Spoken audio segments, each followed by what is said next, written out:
Remember, keep it in your mind that you do not take this honor to yourself. It's God that gave it to you. And that this gift, right, that God is the source. Always remember yourself. One other thing, let people know you for who you are. It helps you. Let them know, they everywhere, they know that this man is a church person. They know. They know. Otherwise, not church person. You're sleeping, are you okay? You need a cup of coffee? Yeah? Or you need some slab? No? Alright? They stand for something. Let them know you for something. Once they know you for something, there are things they won't bring your way. Are you understanding me? Yes. They already know. They know. Stand. Let what you stand for be obvious. Let them know that this is what you stand for. It makes it easy for me. Do you understand? Yeah, that they know that don't even try it near her. Don't try it near her. Don't bring it near her. It seems wow. But when you are like this and like that, alright? So once you shift this way, they avoid you. Once you come this way, they bring nonsense your way. Stand. The Bible says, stand in the liberty where Christ has set you. Stand! There are no straddling on the fence. No, you can't be on the fence. In this calling, you can't be on the fence. You're either hot or you are cold, and you must be hot. Because the platform that gave you this prominence and exposure is a Christian platform. Let's not hear tomorrow, God forbid, that you started like this, and tomorrow you are single, baby. So all these boys that you see doing so well, they started like you. They started like you. The church is looking for a remnant in this end times. We are looking for a remnant that will not bow to the king's meat, that will not soil their hands or their garment. We are looking for a remnant because a lot of your peers who have gone ahead of you have let us down. They have let us down. God is looking for a remnant. And may you be one of them. Amen.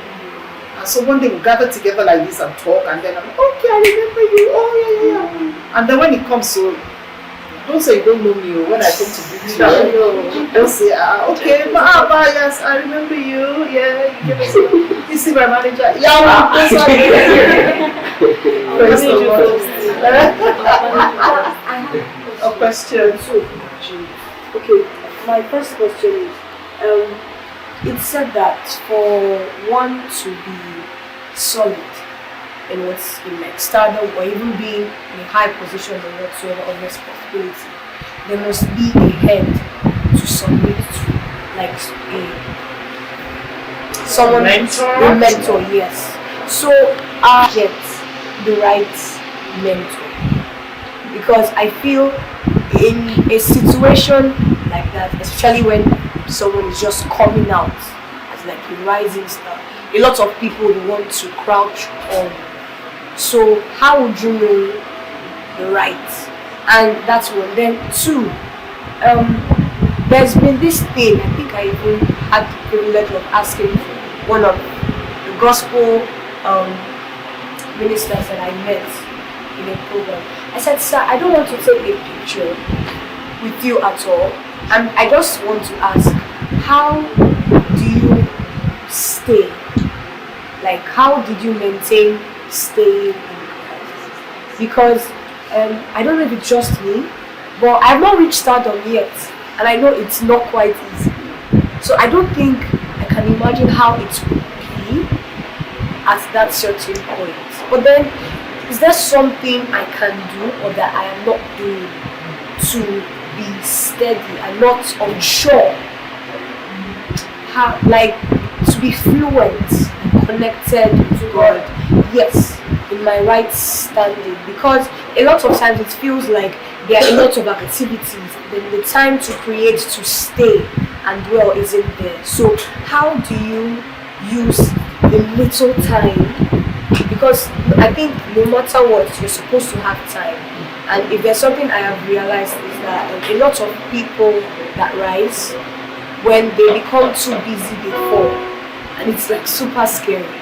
And I don't think I want that to happen to any of us. So those are my two. That was the first thing I talked to you about. Foundation. If your foundation is faulty now, go back and start building it.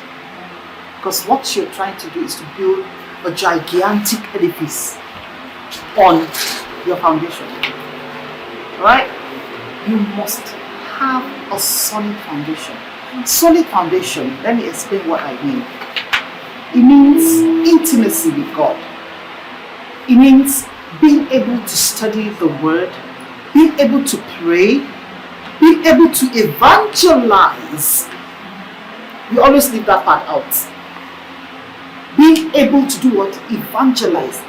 It's not that lady that came to see her on TV. She's the one that it even means souls more than when one guy with torn jeans or one girl with something. Do you understand?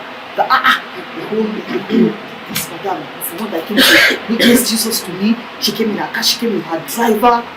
And when I go on evangelism, I know the easy.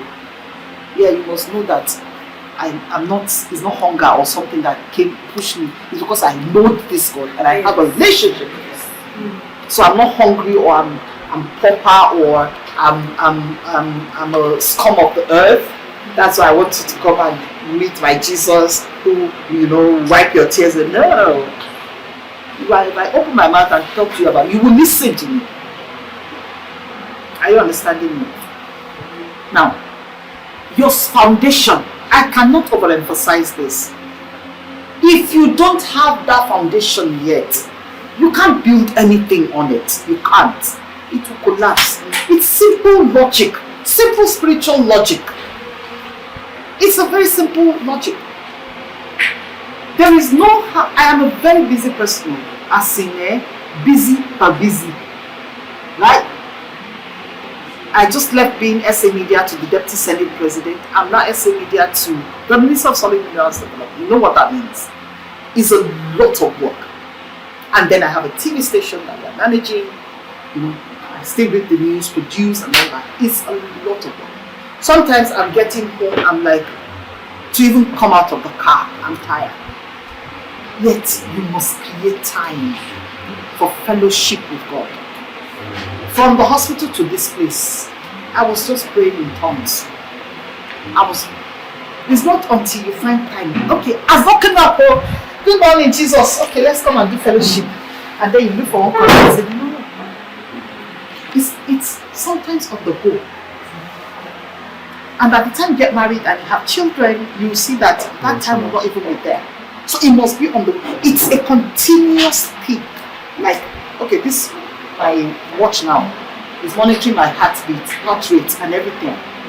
Will you say, okay, later, you will now check it? It's there continuously. It must be a continuous thing. I'm driving sometimes, I have to call myself back because people are looking at me. Is this man okay? Because I'm blasting away. I'm communing. I'm in touch per second, per minute, everywhere. Even in my office sometimes. The thing just overwhelms. I put my head on the table because there are other people in the office. So I just do some silent shabak and then get up, go to the bathroom, do something. It's a continuous thing. You may never have the time, the full time. Like, okay, I want to just sit down and go today. You may never have it. But when you do, what do you do with your time? The extra time you have. To make this here, how many hours it take you to do it? 3. So, I've answered your question. There is always time. Do you get me? There is always time. If you create that time, you will find it. So that intimacy, don't lose it. Like I told you, it's on the go. You are in touch. It's like a radio wavelength. Your tune is there. It's just going. Whether you listen or it's open. Channels of the spirit are open. They're like Joseph sang. I know one pastor is condemning it, and I don't mind him. right? The channels are, it's the wavelengths, the frequency is on. Thank you. So you are doing your hair. They are doing your hair for you. You're on your phone. What do you do with your phone when you have time? How can you not have time? You have no time for WhatsApp, for IG, for for TikTok. Yeah. There are a lot of materials that can build you up spiritually here. We didn't have that in our own time. In our own time, we didn't have that. We had to do SU by fire by force. You get? We had to do all that. But all these materials are here. Spiritually edifying materials are here. What do you do with your phone? What do you do with your data when you have it? Bible on the go is there. There are some other apps that will build you up spiritually. So it's not that you now create the time and say, okay, this time will, God, I'm here today for 6 to 6:30. You're not happy. Do you understand? Have I answered that question well? Create the time. Prioritize your needs. Prioritize your desires. Today I'm not eating. God, I fast.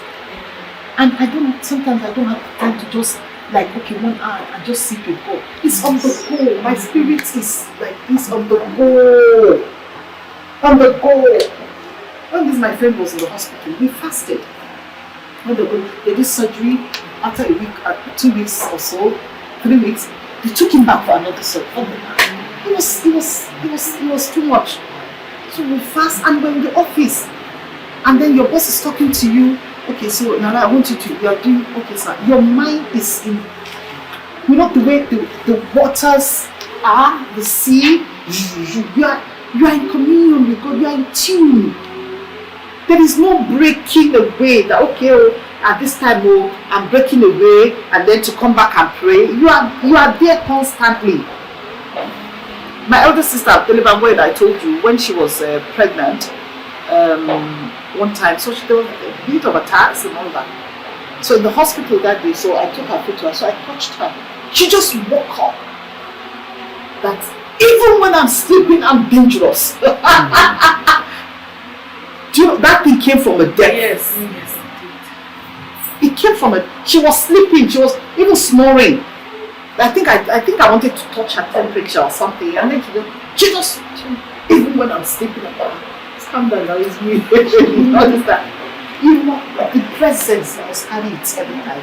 That presence, it must be there. You may not have the time to sit down and read your Bible. I have a Bible app that is audio Bible. Yes. It plays when I'm sleeping. It plays when I'm in the bathroom. It plays when I'm in the kitchen. It's just playing. You will catch something, Shani. You sure must catch something. So you must make conscious efforts. You must make conscious effort to stay spiritually sound and grounded. That's number one. Number two, how to choose a mentor, right? I don't understand, I don't think I understand that one. How do you choose a mentor? Yes, or yeah? Yes. How do you choose a mentor? Is it in the church or just generally? I don't know. Okay. See, we live in a world where there's a lot of deceit in the church. There's a lot of stuff going down. And you know that your mentor is not just a mentor that will be a music person to mentor you musically. Must also be somebody who is spiritually sound. Right? Because a mentor is supposed to drag you up with him or with her, right? If you go for a mentor that you're above, over and above, the person will drag you down. How do you pick a mentor? Pray. We don't have a high priest that cannot be touched by the feelings or anything. There's nothing I don't pray to God. Even my hair, I talk to God about my hair. But one time my hair was chopping like this. How? Me? How old am I? You know, God, please. God, I beg. You know, that kind of thing. There's nothing you shouldn't pray about, including choosing a mentor. There's nothing you shouldn't pray about, including what? Choosing a mentor. And your mentor's life must be what he preaches, must balance with what he does behind closed doors. So it's not because he comes out today, he's blasting in tongues, wearing suit, looking all dapper, spiritually dapper, and I found a mentor. Meanwhile, behind closed doors, he's doing stuff. It will rub off on you. So you must consciously, carefully, prayerfully pick the person you want to mentor you. Have I answered the question? How when some people have achieved that stardom, is it right for us to keep our lives private, or what's the best thing for us to do as a shining star, or just like being out there? Is it best to keep our lives private, or just show it to Keep the it world? private From the world, world can be defined, can mean a lot of things. Social media, Social the media. church, Yeah, social media. Nobody knows anything about my family on social media. On Facebook alone, I think I have about 70,000 followers. Nobody knows anything about my family. It's best. The less they know, the better for you. Right? On your wedding day, for instance, okay, fine, that's all. They don't need to know how we are in Kuchile Gigi honeymoon. Yay, hey, what's up? For me, it doesn't show seriousness. I know it's a youth thing, right? But limit it. Because the day social media will handle you, you will not be able to stand it. All those pictures, no, they say social media doesn't forget, right? Yeah. Somebody will just start a rumor that, God forbid, that you are, God forbid, so people will download it. And then they will not go and put that picture you keep waiting. No, just your own harmless picture that you posted years before. Then I'm that yes, this was in front of Dangote's house. That's why she did about that. That's how social media operates. The less, the better. The less information, the better. If anything, promote your music. Use that platform to promote your music, promote your career, promote your prospect, promote. But your private life, as much as possible, keep it off social media. They don't need it. You don't need it. They don't need to know. They don't. Social media does not forget. It does not. I want to ask a question. You know, even the way I am now, without Stardom, I've had because my social media is actually active. So it's actually active. So like when I go for programs, illustrations, I post things. And then I can have friends from years back that probably do not have their contact, but I have them on Facebook, and I'm not really the chat kind of person.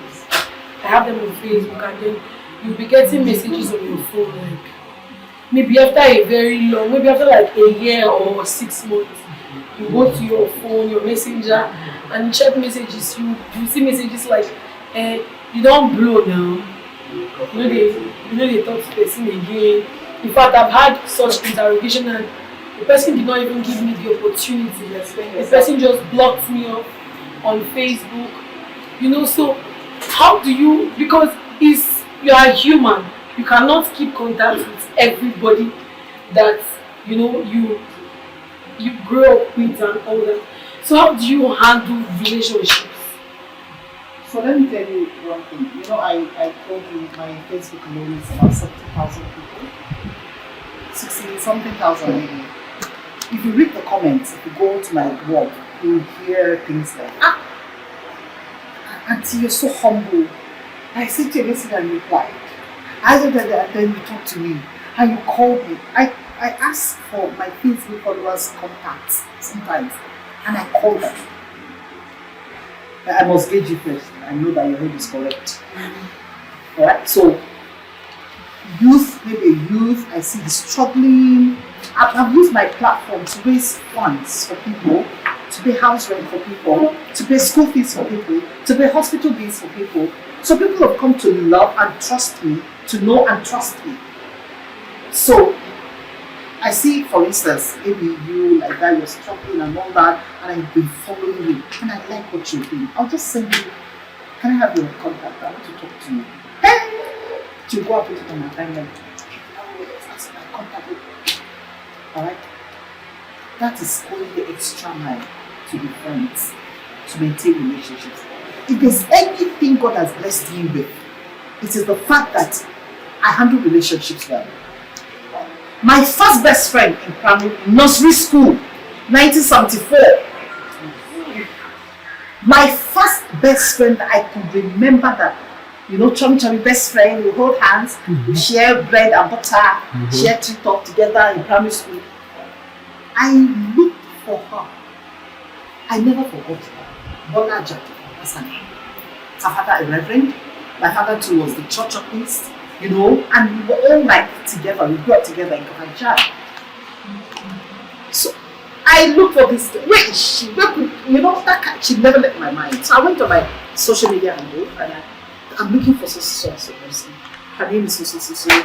We grew up together, so in the 70s, da. Somebody private chatted me and said she's her daughter. Hey! I said, it's a lie. He said, yeah, then Makodi, previously, right? Makodi, yes. Yeah. Thief, she married the thief man. That's how I got her number. My primary school WhatsApp group in Dora, I went to school in Dora. We are there, I created it. My secondary school, FGGC, because on Rekano State there, I created it, class of 86. University of Jos, alumni, WhatsApp group, I created it. NYSC, Christian Fellowship, Fellowship of Christian Corpus, SCCF, I created it. Look for people, I keep relationships well, I manage relationships well. All my childhood friends, there is nobody that will tell you that they reached out to me, as busy as I am, that I did not respond to. It must be a time, because you give the wrong impression. Yeah. Don't forget, we are Christians. We started with that foundation, remember? You keep the wrong, even if it's just, hey babes, I did busy, I will call you later, bye. Yeah. You have responded. Even if it's just a smiley and a heart, you have responded. Even to go to their team, there was some time they were accusing me that they will come to my timeline and me, I won't come to theirs. So I made conscious effort. Do you understand? To go to their timeline and share their posts as well. Don't forget the people that you grew up with. Don't. There's no how busy you can be. Alright? I've had people tell me that because you don't blow, because you don't, there will always be the extreme, right? The people are really gross. There will always be that set of people.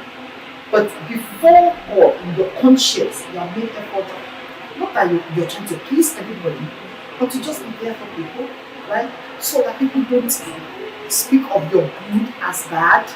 The Bible says that as well. And that's so that people don't need to understand you. Sometimes I put it, the general notice, I'll be away from social media for a week. I need to calibrate and all that. People know, okay, she will be responding at this time. Right? Your childhood friends, you can't forget them. There's not how you can release them, you forget them. Don't. Make up time once in a while. Right? Once in a while, just. Okay, so let me show you something. There's not how you can be as busy as I am. Let me show you my WhatsApp. Just today, over 2,000 messages on WhatsApp alone. On WhatsApp alone. And today is just 1 o'clock. Right? So what I do, I go, see, can you see? All this today. So I go, I pick the ones that are important because I can't answer everybody. And all those funny groups that we've added in, I know they talk there because some of them are just out of respect, I just don't want to read. Do you understand? Yeah. Make conscious effort to bring the people that you grew up with, bring them up with you as you rise together with them. Reach out to them on their birthdays, send them surprise cards, send them cakes if you can afford it. Call them out on your timeline Today I just want to pay tribute to my darling childhood friend, Amaka. We grew up together, you know what? It paints you in a good picture, and as a Christian, I do that a lot. Yeah. So that's how to manage it. Don't forget where you're coming from. Don't forget the people you grew up together with, people who loved you when you had no shape or form. Now you're a star. People want to associate with you because hey, I know her now. I don't know her. She's my friend. We worship in the same church now. She's my choir leader. That's what people say about me. You know, she's we're in the same choir. I'm actually. But the people that were with me, that loved me when I had no shape, no form, no beauty, no comeliness. I know I can't forget them. Don't. Yeah.